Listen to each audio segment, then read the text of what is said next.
नमस्कार दोस्तों, स्वागत है आप सभी का ऑनलाइन बोर्ड स्टडी चैनल में। मैं आप सभी को बताऊं कि यूट्यूब का चैनल ऑनलाइन बोर्ड स्टडी 8 बजे रेगुलर लाइव हो रहा है। स्पेशल सीटेट बैच चल रहा है आप लोगों का 2023, जिनका जुलाई में अब की बार होने वाला है। सीटेट जुलाई में नहीं भी होगा तो भाई दिसंबर में होगा, क्या दिक्कत है। लेकिन भाई जुलाई समझ के तैयारी कीजिए ताकि आपकी तैयारी बेटर हो, ठीक है।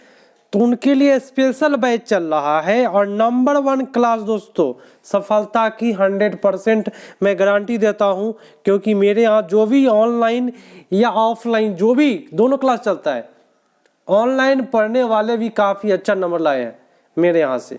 तो आज जो पेपर कराने वाला हूँ मैं CDP का, वह 10 जनवरी का पेपर कराने वाला हूँ। 10 जनवरी 2022 का जो पेपर पूछा हुआ था पेपर 1 में 1 to 5 के लिए CDP कराने वाला हूँ मजेदार तरीका से। सबसे पहले मैं आपको सूचना दे दिया हूँ कि 8 बजे रेगुलर शाम को लाइव होता है। स्पेशल सीटेट बैच चल रहा है दोस्तों, नंबर 1 क्लास, 100% सफलता की गारंटी।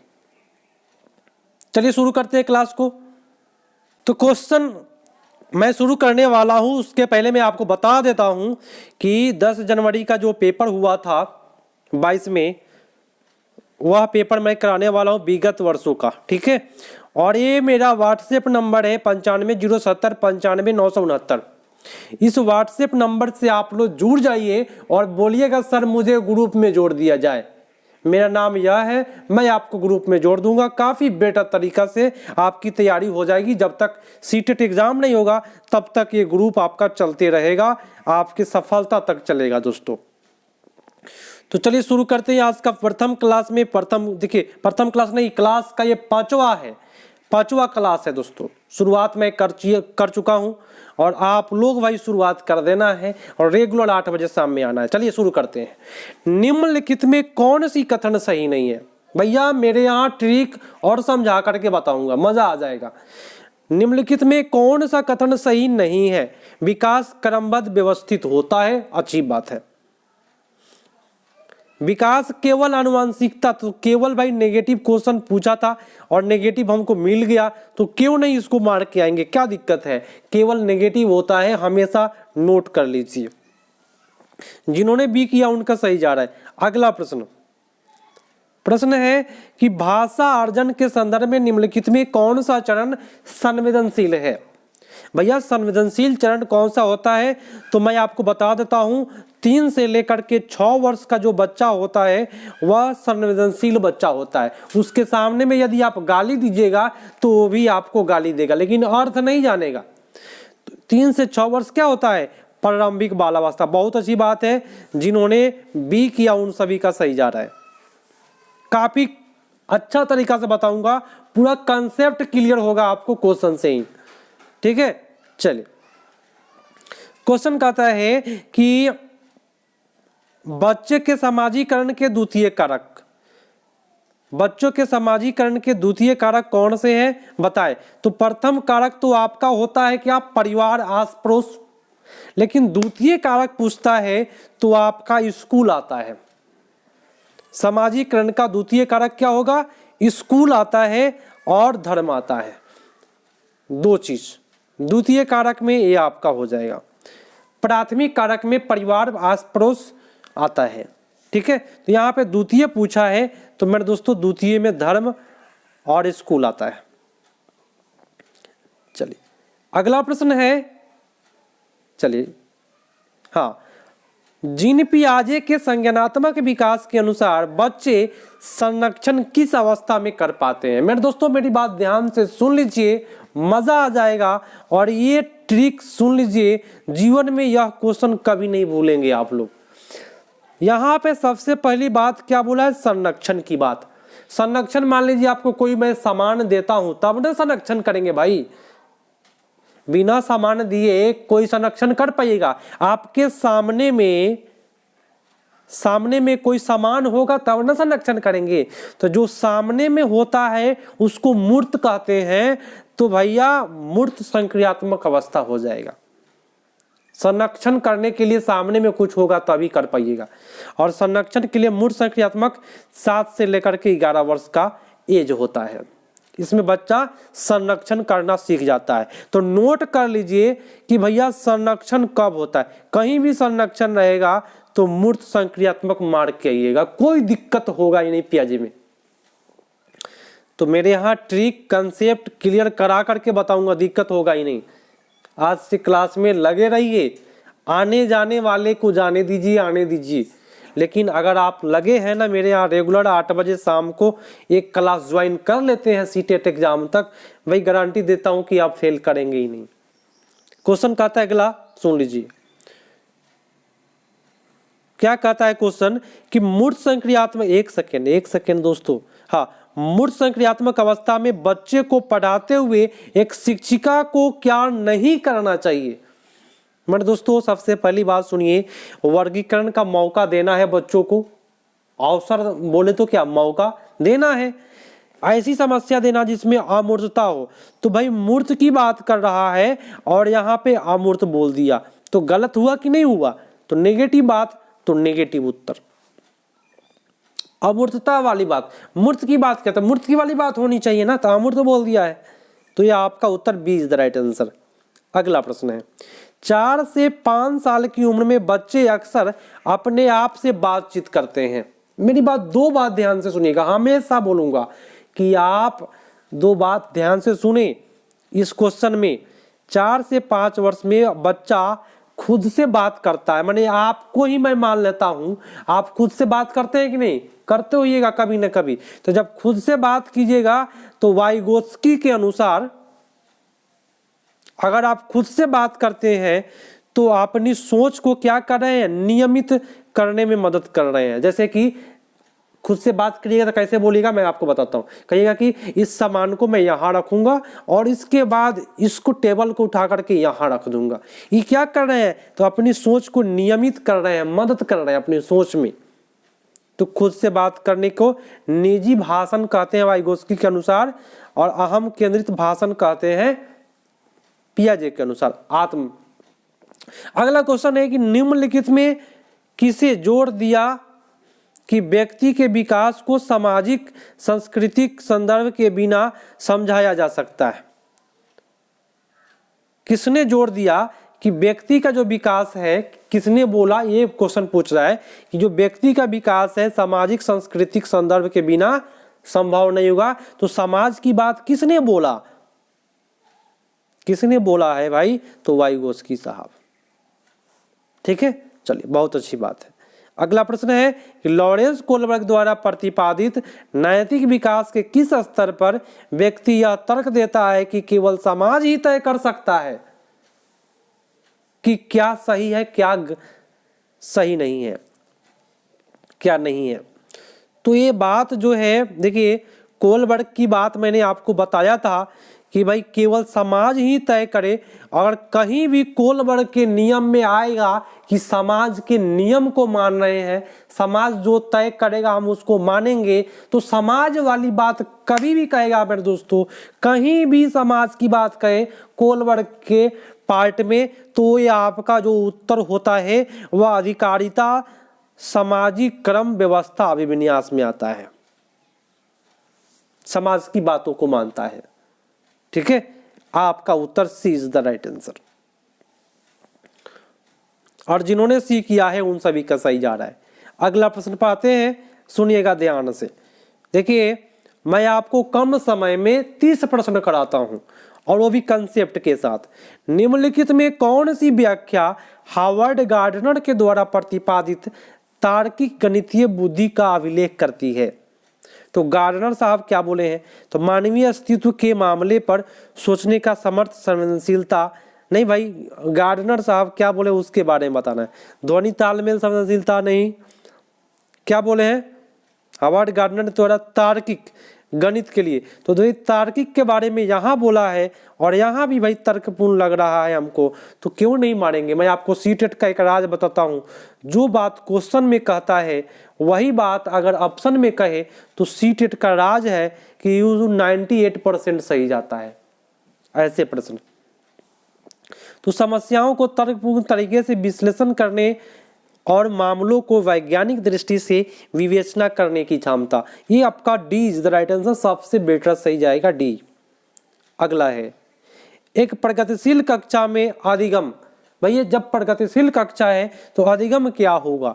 तो अधिगम जो है अंतः क्रिया और संवाद के द्वारा होता है। मैंने अंतः क्रिया में आपको बताता हूँ, ग्रुप डिस्कशन, दूसरे से बात करेंगे ना तो भाई काफी अच्छा हो जाता है, उसको कहते हैं प्रगतिशील कक्षा। और संवाद, जब तक बातें नहीं करेंगे तब तक आप सीख नहीं पाइएगा।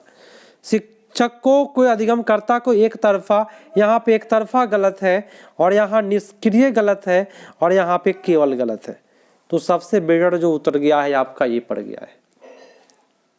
ठीक है, अगला प्रश्न और कथन करण का है भाई, डरिएगा नहीं। सबसे पहली बात, गणित के शिक्षकों को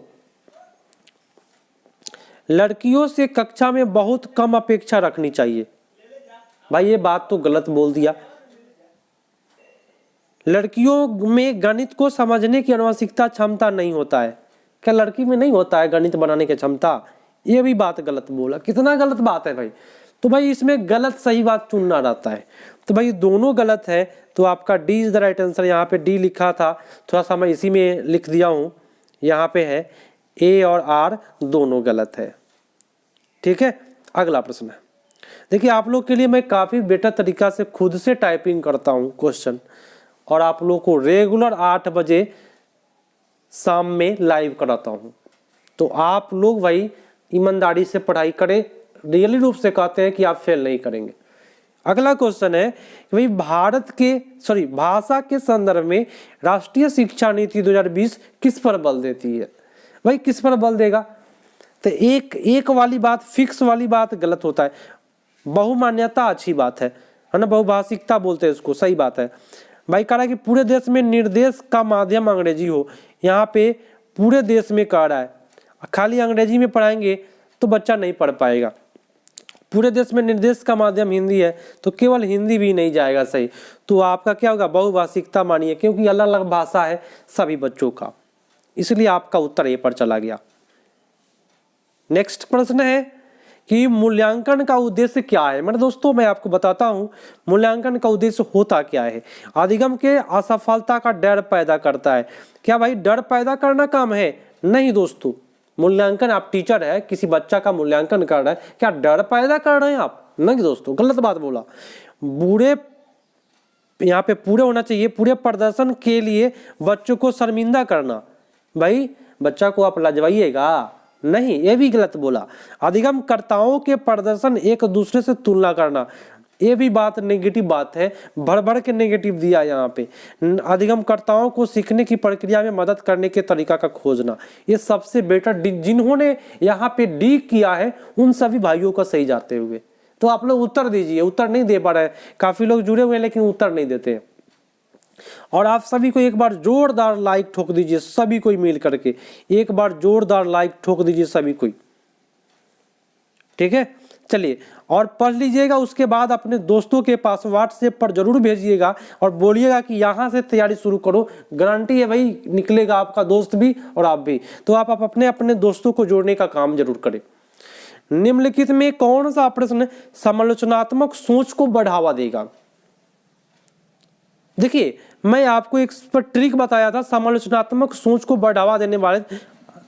ये क्या है? समालोचनात्मक सोच को बढ़ावा कब देंगे आप? इसको पकड़िए। तो ऐसा क्वेश्चन मारना है, इस चारों ऑप्शन में ऐसा क्वेश्चन को मारिए, ऑप्शन को जिसमें ज्यादा सोचने वाली बात हो। चलिए देखते हैं। सौर प्रणाली का आरेख बनाओ। क्या सोचना है? बच्चा बना देगा, बुध शुक्र पृथ्वी मंगल ये सब बना देगा। तो इतना से गुना करो, बच्चा गुना कर देगा, सोचने वाली बात ही नहीं है। सोचने वाला ऑप्शन मारना है। शिक्षा अधिकार अधिनियम किस वर्ष पारित हुआ? ये भी गलत, क्योंकि एक लाइन में जवाब दे देगा। शहरीकरण वैश्वीकरण के विभिन्न सामाजिक आर्थिक स्तरों के लोगों पर अलग अलग प्रभाव का विश्लेषण करें। ये क्या है? इसमें जब विश्लेषण वाली बात आ रही है तो बच्चा सोचेगा तब ना विश्लेषण करेगा भैया। तो जिन्होंने डी किया उन सभी का सही जाते हुए। अगला, अधिगमकर्ताओं की व्यक्तिगत विभिन्नताओं को ध्यान में रखने के लिए एक शिक्षिका को क्या करना चाहिए? भाई टीचर को क्या करना चाहिए व्यक्तिगत? तो बोला अधिगमकर्ताओं के पूर्व अनुभव की उपेक्षा करना। मैंने दोस्तों उपेक्षा वर्ड जहर का पुड़िया, इसको गोली मारिए, पहले हटाइए इसको। अधिगमकर्ताओं के पूर्व अनुभव को शामिल करना एवं उसका संचय करना, बहुत अच्छी बात बोला। आपके पास जो अनुभव है उसको शामिल करिए, उसको संचय करिए, ये बात अच्छा बोल रहा है। लेकिन दोस्तों आगे भी देख लीजिए, अधिगमकर्ताओं के आकलन के लिए एक समान तरीका इस्तेमाल करना। यहाँ पे एक समान तरीका जो है ना, ये आपका जहर का पुड़िया है। सबके लिए एक समान तरीका होता ही नहीं है। अधिगमकर्ताओं के लिए मानकीकृत परिचर्या, और ये मानकीकृत जो गलत है, हमेशा जहर का पुड़िया है, इसको भी गोली मार के हटाइए। सबसे बेटर आपका उत्तर बी है। जिन्होंने बी किया उनका सही जाते हुए। अगला है, एक समावेशी कक्षा में भैया क्या होता है? विद्यार्थी ज्ञान सामग्री के निष्क्रिय प्राप्त करता। यहाँ पे निष्क्रिय वर्ड गलत है। विद्यार्थी समतापूर्व तरीके से बढ़ते और विकसित होते हैं। समतापूर्व बोले एक समान तरीके से बढ़ते हैं और विकसित होते हैं, तो भाई समतापूर्व बोले तो सब में समानता होती है कुछ न कुछ। समतापूर्व माने बराबरी तरीके से बढ़ते हैं और विकसित होते हैं। समावेशी कक्षा में सबको बराबर माना जाता है। समता बोले तो क्या, साम्यता माने होता क्या है, बराबरी। तो समावेशी कक्षा में सबको बराबरी माना जाता है, बढ़ाया जाता है सबको आगे। प्रौद्योगिकी के प्रयोग में, मतलब दोस्तों प्रौद्योगिकी वर्ड आपको 1 to 5 के लिए गलत होता है, और भेदभाव तो गलत होता ही है। विद्यार्थी पूरी तरह से अपने दम पर ही, यहाँ पे ही जो वर्ड है जहर का पुड़िया, इसको भी गोली मार के हटाइए। तो जिन्होंने यहाँ पे बी किया उन सभी का सही जा रहा है। और रियली रूप से कहता हूँ दोस्तों कि मेरे चैनल पर पेडागोजी का ऑपरेशन होता है, ऑपरेशन, और आप लोग भी ऑपरेशन करके आइएगा जब एग्जाम में बैठिएगा तो डेफिनेट रूप से। तो आप सभी कोई आप अपने अपने दोस्तों को जरूर जोड़िएगा और कहिए कि भाई क्लास यहाँ शुरू है आज से ही 8 बजे रेगुलर शाम। चलिए, आर्थिक रूप से कमजोर वर्ग के विद्यार्थियों की शिक्षा के संदर्भ में शिक्षा का अधिकार अधिनियम 2009 के खंड 12 के द्वारा निम्नलिखित में किसकी सिफारिश की गई है? तो केवल सरकारी विद्यालय में दाखिला, क्या आपको केवल सरकारी में ही पढ़ना चाहिए? ये बात गलत है, कहीं भी चर्चा नहीं है। निजी विद्यालयों में आरक्षण की बात की गई है भाई, खंड 12 में निजी विद्यालय में भी आरक्षण मिलता है, लेकिन आजकल के जो भी प्राइवेट स्कूल है वो आरक्षण नहीं देता है। निजी विद्यालय में भी बच्चों को फ्री में, कुछ बच्चों को आरक्षण है, उनको फ्री में एजुकेशन देना है। केवल वाली बात गलत है, अलग विद्यालय वाली बात गलत है। तो सबसे बेटर आपका B is the right answer. अगला है कि निम्नलिखित में कौन सी अधिगम क्षमता गणितीय गणना के क्षमता के सीधे प्रभावित करता है? तो भाई गणितीय क्षमता कर रहा है, तो गणित में जिसको प्रॉब्लम होता है उसको डिस्कैलकुलिया होता है। अब भाई ट्रिक क्या है, गणित में क्या होता है, कैलकुलेटर से बनता है ना, तो कैलकुलेटर से क्या बना, कैलकुलिया बना। तो आपका उत्तर क्या बन गया, डिस्कैलकुलिया। इसको कभी कभी हिंदी में लिखता है, उसको लिखता है क्या, गुणज वैकल्य। सुन लीजिएगा मेरी बात ध्यान से। चलिए, विविध शिक्षण आवश्यकताओं वाले विद्यार्थियों को शामिल करने के लिए निम्नलिखित में किसकी आवश्यकता है? बैठने की निश्चित व्यवस्था। भाई आते अच्छी बात है निश्चित व्यवस्था, लेकिन यहाँ पे जो निश्चित है ना कि कोई बच्चा अगर यहाँ पे बैठ रहा है तो रेगुलर वहीं पे नहीं बैठने दीजिए उसको, ये भी दिक्कत है। तो निश्चित व्यवस्था ये गलत हो गया, निश्चित शब्द। लचीला पाठ्यक्रम बहुत अच्छी बात है। मानकीकृत वर्ड आपका हमेशा जहर का पुड़िया, इसको भी गोली मार के हटाइए। पाठ्य पुस्तक भी आपका जहर का पुड़िया है, ये भी आपको उसको भी गोली मार देना है। सबसे बेटर जिन्होंने बी किया है यहाँ पे उन सभी भाइयों का सही जाते हुए। अगला प्रश्न, प्रतिभाशाली विद्यार्थियों की आवश्यकताओं को पूरा करने के लिए निम्नलिखित में कौन सी प्रभावशाली रणनीति है? तो प्रभावशाली के लिए भाई रणनीति भी प्रभावशाली होनी चाहिए। क्या, जब बच्चा क्या है यहाँ पे देखिए प्रतिभाशाली विद्यार्थी है तो उसके लिए क्या चुनौती वाला काम देंगे तब ना अच्छा लगेगा उसको। जो बच्चा तेज है उसको चुनौती वाला मैथ देंगे बनाने के लिए, तब ना बनाएगा। उन्हें बहुत सरल, बहुत ही सरल, गलत बात बोला, ही वाला वर्ड गलत होता है। उन्हें चुनौतीपूर्ण एवं उच्च क्रम कार्य को सौंपेंगे क्योंकि बच्चा जो है प्रतिभाशाली है। जानकारी को समझने के लिए अतिरिक्त समय, किसी को भी अतिरिक्त समय नहीं देना है, चाहे वो आपका कितना भी फेवरेट चेला हो। उसे सफलता की कम उम्मीद रखना, कोई भी बच्चा से यदि कम उम्मीद रखते हैं तो बच्चा हमेशा फेल करेगा, वो आगे नहीं बढ़ पाएगा। तो जिन लोगों ने यहाँ बी किया उन सभी का सही जाते हुए। विद्यार्थियों में अधिगम को सुसाध करते समय शिक्षक को निम्नलिखित में किसकी रणनीति से बचना चाहिए? भाई संकल्पना मानचित्र बहुत अच्छी बात है, खोजबीन करेगा अच्छी बात है, सहज अनुमान लगाएगा सही बात है, लेकिन भाई किससे बचना है आपको? तो बच्चों को नकल करवाने से बचना है। आपका उत्तर D is the right answer. जिन्होंने डी किया उनका सही जा रहा है। क्या भाई दिक्कत है क्या? मेरे यहाँ कभी भी दिक्कत नहीं होगा। और ट्रिक और समझ बोले तो कंसेप्ट के साथ मैं आपको बताऊंगा, जो कभी भी आप कितना भी हार्ड क्वेश्चन हो उसको आप सोल्व करने का तरीका और ऑपरेशन करने का तरीका आप जान जाइएगा। ठीक है, चलिए जुड़ते चलिए। आप सभी को या अपने दोस्तों को जरूर जोड़िएगा। एक नंबर है दोस्तों 9507, बार बार बोल रहा हूँ ताकि आप लोग जोड़े अपने दोस्तों को। 9507 95 969 ये नंबर है। इस नंबर को स्क्रीनशॉट ले लीजिए और इस पर लिखिएगा कि सर मुझे ग्रुप में जोड़ दिया जाए। व्हाट्सएप ग्रुप है, मैं आपको जोड़ दूंगा और आप अपने दोस्तों को उससे जोड़ते रहिएगा। ठीक है, चलिए। अर्थपूर्ण अधिगम को सुसाध करने हेतु सूचना प्रसंस्करण का निम्नलिखित में से कौन सा तत्व सहायक है? सूचना का कौन सा सहायक है भाई? गैर संबंधित, गैर वाली बात ये आपका सूचना का गलत हो गया।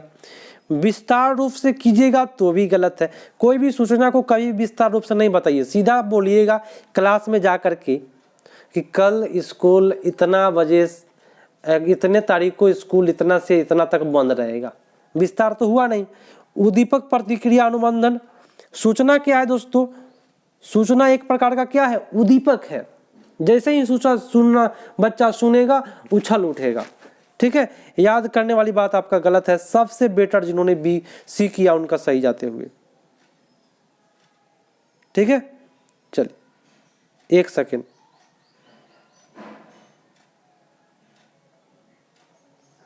अगला प्रश्न है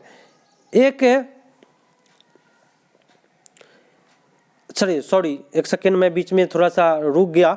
मैं बताता हूँ। एक नया विषय पढ़ाना शुरू करने से पहले, देखिए आप एक टीचर है, नया विषय पढ़ाने से शुरू करने से पहले शिक्षक के लिए यह जानना महत्वपूर्ण है। क्या जानना महत्वपूर्ण है?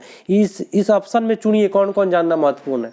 बताए बच्चे पहले से क्या जानते हैं, ये जानना जरूरी है कि नहीं? जरूरी है। समान भ्रांतियां कि बच्चे में क्या भ्रम बैठा हुआ है ना, उसके अंदर क्या गलतियां भ्रांतियां। ठीक है, विषय सीखने के पूर्व पर्यवेक्षाएं, सीखने से पहले क्या करेंगे उसके बारे में जानेंगे कि क्या वो जानना है। और विद्यार्थियों को पसंदीदा अधिगम शैली, बच्चे के जो भी पसंद है कि इस तरह से सीखेंगे तो उस तरह से भी जानना पड़ेगा आपको। शुरू करने से पहले ये सब चीज़ जरूरी है। 1 2 3 4 आपका सही जगह, यहाँ पे 3 होना चाहिए। तो जिन लोगों ने यहाँ डी किया उन सभी का सही जाते हुए। अगला प्रश्न है कि सीखने के लिए संरचनात्मक उपागम के द्वारा निम्नलिखित में किसे बढ़ावा दिया जाता है? बताए प्रतिपादक शिक्षण, पूछताछ, शिक्षण व्याख्यान और रटन विधि। दोस्तों सबसे पहले जहर का पुड़िया एक यहाँ है, एक व्याख्या है, ये भी आपका जहर का पुड़िया है दोस्तों। ठीक है, और प्रतिपादक शिक्षण आप पूछताछ आधारित। सबसे बेटर दोस्तों संरचनात्मक उपागम में सबसे ज्यादा पूछताछ वाला बेटा जाता है, प्रतिपादक वाला गलत जाएगा। तो जिन लोगों ने डी किया उन सभी का सही जाता है। सी बी किया उनका सही जा रहा है। अगला है कि एक शिक्षिका विद्यार्थियों से उसकी स्वयं की चिंतन प्रतिक्रियाओं के बारे में सोचने के लिए कह रही है। मान लीजिए आप एक टीचर हैं, आप अपने बच्चों को कह रहे हैं, यहाँ पे बैठा है आपका बच्चा सब, आप यहाँ बैठे हैं, आप अपने बच्चों को कह रहे हैं कि तुम सोचो। ठीक है, स्वयं की चिंतन प्रक्रिया के बारे में सोचने के लिए बोल रहा है। तो वह विद्यार्थियों के बीच किस तरह का कौशल विकसित करने का ध्यान केंद्रित कर रहा है। माने कि आप क्या कर रहे हैं जब बच्चा को बोल रहा है कि खुद के बारे में सोचो, क्या कर रहे हैं आप भाई? अब बताइए आप लोग। घोषणा कर रहे हैं क्या? नहीं दोस्तों, ये बात तो गलत है, घोषणा वाला बात नहीं है। प्रतिक्रिया शब्दार्थ ये 2 गलत। प्रतिक्रियात्मक ये भी नहीं सही है। आदि संज्ञान, जब बच्चा सोचेगा तो उसके पास जानकारी आएगा। संज्ञान माने क्या होता है? जानकारी। यहाँ से पकड़िए, संज्ञान मतलब होता है जानकारी। आदि माने तो जो जानकारी उसके माइंड से निकलता है ना, तो उसको कहते हैं आदि संज्ञान। ठीक है, तो आपका उत्तर जिन्होंने बी किया उन सभी का सही जा रहा है। अक्षरों की एक लंबी श्रृंखला को यादगार सार्थक भागों में समूहित करके याद करने की रणनीति को क्या कहते हैं? देखिए, अक्षर की लंबी श्रृंखला को यादगार माने याद करना है, बड़ा सा अक्षर है, जैसे कि मेरा नंबर है 95,070 95,969, ये मेरा व्हाट्सएप नंबर है। इसको आप समूह करके 95,070 इसको समूह करके याद कीजिएगा तो जल्दी याद कर लीजिएगा। यही ना बोला है, अक्षरों की एक लंबी श्रृंखला को यादगार एवं सार्थक भागों में समूहित करके एक जगह इकट्ठा करके याद करने के तरीका को हम खंडीकरण कहते हैं। बताए हैं ना आप लोगों को। चलिए, इसको खंडीकरण कहते हैं, खंड खंड करके याद किए। इस व्हाट्सएप नंबर से जुड़े, कहे कि सर मुझे ग्रुप में जोड़ दिया जाए। ग्रुप में कोई भी मैसेज फालतू का नहीं जाएगा, क्योंकि ग्रुप मैं स्पेशल चलाता हूँ और उसमें केवल आपको लिंक मिलेगा वीडियो का और कुछ कुछ नोट्स मिलते रहेंगे, दिशा निर्देश मिलते रहेंगे। अगला क्वेश्चन है कि नए स्पष्टीकरण तैयार करना, लक्ष्य प्राप्त करने के लिए पहले सीखे गए नियमों के सरल अनुप्रयोग से पढ़े जाना और परिणाम का मूल्यांकन करना निम्नलिखित में किसका महत्वपूर्ण भाग है? तो मेरे दोस्तों, मेरी बात ध्यान से सुन लीजिए। समावेश, भ्रांति, समस्या समाधान। अब देखिए यहाँ से यहाँ तक एक वर्ड है, नया एक वर्ड यहाँ है, ठीक है, और एक वर्ड यहाँ है।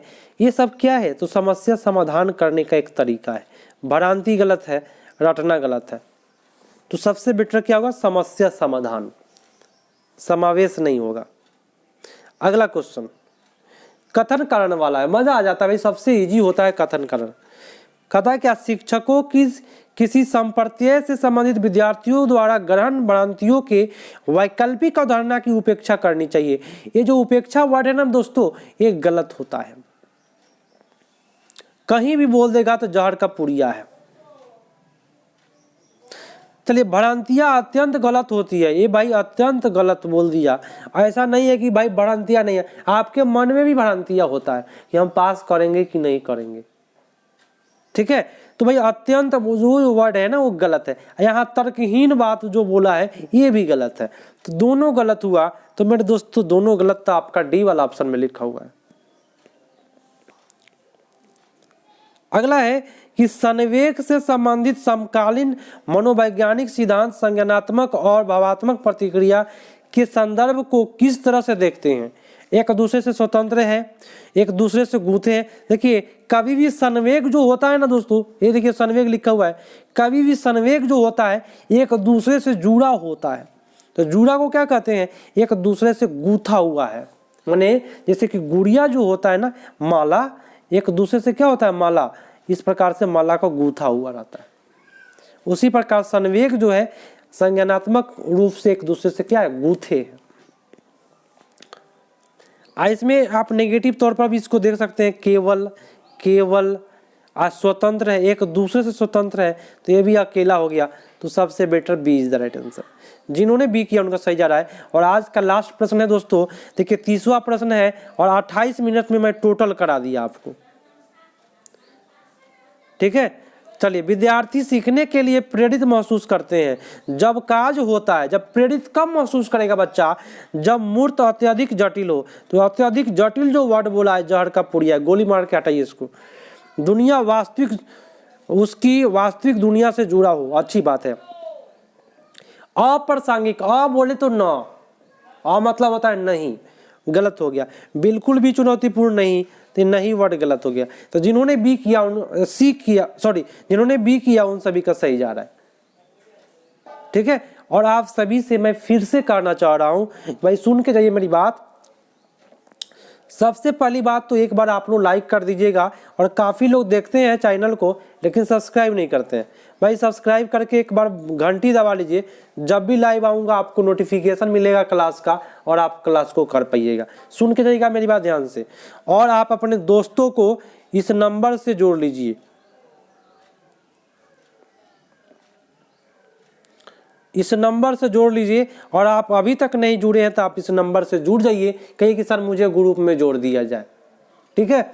आपकी तैयारी तक मैं आपको सहयोग करूंगा, अच्छे तरीका से रणनीति बनाया हूँ, अच्छा रणनीति, ताकि जितना सिलेबस में आपकी बार एग्जाम हुआ है, जितना एग्जाम हुआ है, सारे पेपर का मैं सॉल्यूशन कराऊंगा बेटर तरीका से, ट्रिक से समझा करके, ताकि आप कभी भी सीटेट एग्जाम में अगर हार्ड पूछेगा तो आप गलती नहीं करेंगे, आसानी से पास करके आएंगे। संस्कृत पेडागोजी मैं सेकेंड लैंग्वेज में कराऊंगा, आप सेकेंड लैंग्वेज ले लीजिए। मैं सेकेंड लैंग्वेज में संस्कृत का जितने आपके माइंड में भूत बैठा है ना, संस्कृत नहीं आता है, मैं आपको संस्कृत में 20+ नंबर दिलवा दूंगा मैं अपने वीडियो के माध्यम से। तो आप लोग जुड़े रहिए आज से लेकर के जब तक एग्जाम ना हो तब तक। तो दोस्तों अपने दोस्तों को भी जोड़ना है, अपने अपने दोस्त जितने हैं आपके साथी उनको भी जोड़ना है। तो मिलते हैं भाई अगले पार्ट में। इस प्रकार से रेगुलर क्लास आपको 8 बजे मिलते रहेगा। तब तक के लिए धन्यवाद। जय हिंद।